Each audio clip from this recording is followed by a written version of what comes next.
دغه موټر کاملا ضایعاتي یعنی کاملا د ضایعاتو جوړ شوی. We use all different kind of waste and also recycled waste, but mostly unsorted waste as well.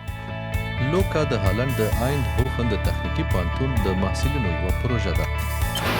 اولیزا فان ایتن دغه ټیم د پروژې مدیره ده. So our chassis is built out of this material, which is flex and recycled PET bottles. And we have some other cool materials, so that's this actually, and that's what we use in our interior as well. And this is normally what you throw away in your home as unsorted household waste. So it's very awesome. د هغوی ساده او راتلونکي ته امیدواره کوونکی پیغام هغه دا چې په کلاسیکه معنا نور ضایعات او یا بېګټې کوم څه نشته. ضایعات اومه مواد دي د نورو محصولاتو لپاره د ریسایکلینګ وړ یو خامه ماده. We're only with 22 students and not all full-time, and we start from scratch, so it's just from nothing till this, and we have to think of all of ourselves, and nobody's ever built a car before. دا کار کېدای شي ځینې وخت ګټه ورسوي او پر مهمو شیانو د ډېر تمرکز سبب وګرځي. دغو محصلینو فقط د 18 میاشتو په ترڅ کې یوه کوچنۍ معجزه رامنځته کړه او له کثافاتو یا ضایعاتو څخه یې موټر جوړ کړ. د عاقلانه پایدارۍ لپاره یو تاثیر اچوونکی اظهار او ورسره د محصلینو د زده کړې یوه ستونزمنه تجربه.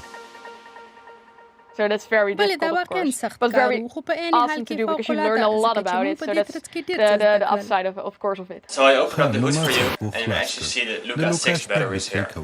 They are 6 modular packs and can easily be swapped for full packs, for example, if your battery is empty. So for example, the seats I'm currently sitting in, they are custom made for this car, and the cushions are actually made out of coconut, husk fiber, horsehair, and recycled PET bottles, where the final bit is the suede-looking material that covers the seat.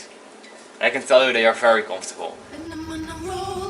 دغه دوه نفري برقي موټر د دوو برقي ماشینونو په درلودلو سره د شار د ټایرونو په واسطه حرکت کوي. ورته وګورئ. که څه هم هغه د یوه سپورتي موټر په ډول معلومیږي، خو په ساعت کې د حد اکثر 90 کیلومترو په سرعت سره سړي ته د سپورتي موټر احساس نه ورکوي. دا موټر په دقه برقۍ سره حد اکثر 200 کیلومتره فاصله تحمیلولی شي. We really hope that other car companies or other companies start using waste materials because we really want to show that it's possible in many applications. And I think it will take some time, but we are seeing that more and more companies are starting to use either bio-based or waste materials in the interior. And we want to show that it's also possible to build a chassis out of it. And hopefully in the coming years we will also see that happening. د ايندهوفن تخنیکی پوهنتون د نوښتګرو محصلینو او فوق‌العاده اختراګانو له امله مشهور دی.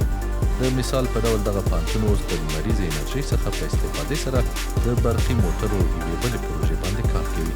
په استرالیا کې د نړیوال لمریز چیلنج د مسابقې پر وخت د هالنډ دغه تخنیکی پوهنتون هم برخه واخیسته. په هغه کې هالندي محصلینو د لمریزو فامیلي موټرونو په کټګورۍ کې د سرو زرو مډال وګاټه.